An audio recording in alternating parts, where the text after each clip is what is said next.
2-3 आठवड्यापूर्वीच एक पालक आले होते आणि त्यांनी म्हणजे माझा हा मुलगा आहे आणि हा कधी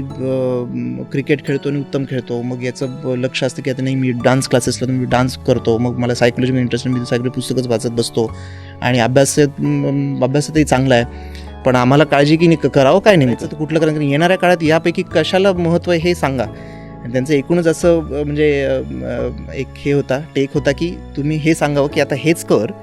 आणि यातच करिअर कर आणि बाकी सगळं विसरून जा, अशा प्रकारे मी त्याला सांगावं असं एक त्यांचं अपेक्षित आहे. मी म्हटलं मग हे लक्षण जे आहे ते म्हणजे एक न धड 12 भर चिंध्या असं नाही आहे, हे मल्टी पोटेन्शियलचं लक्षण आहे, हे तुम्ही आधी जाणून घ्या, मग मी त्याच्याशी बोलतो. तर मग 2025मध्ये आपलं नेमकं काय काय अचीव करायचं आहे यावर आपण चर्चा करू की तुझं प्रायमरी गोल काय, प्रायमरी करिअर काय, पण सेकंडरी करिअर काय, टर्शरी करिअर काय, हेही आपण सोबत डेव्हलप करू शकतो. म्हणजे ऑलरेडी हा फॉर्मॅट परदेशातल्या उच्च शिक्षणात आहेच आहे की तुमचं मेजर्स काय, मग मायनर्स काय, हे झालं. म्हणजे आता असा काळ आला आहे की मी सायकोलॉजिस्ट म्हणून शिक्षण घेईन, काही वर्ष मी त्यात राहीन, पण मग मी लेखक म्हणून पुढे येईल, पण मग मी सोशल मीडिया इन्फ्लुएन्सर पण बनू शकतो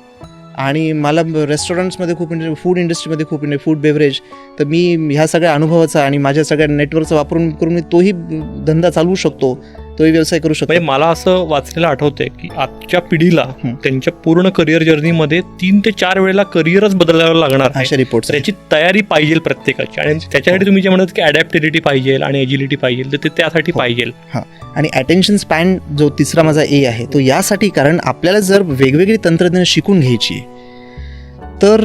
कुठलंही पुस्तक वाचायचं म्हणा किंवा कुठलंही लेक्चर पूर्ण आपल्याला करायचं, कोर्स करायचा आहे किंवा कोणाकडनं शिकून घ्यायचं, त्यासाठी अटेन्शन स्पॅन असणं हे मूलभूत आणि हे बेसिक आहे. तर आपण ते नवीन शिकून घेऊ.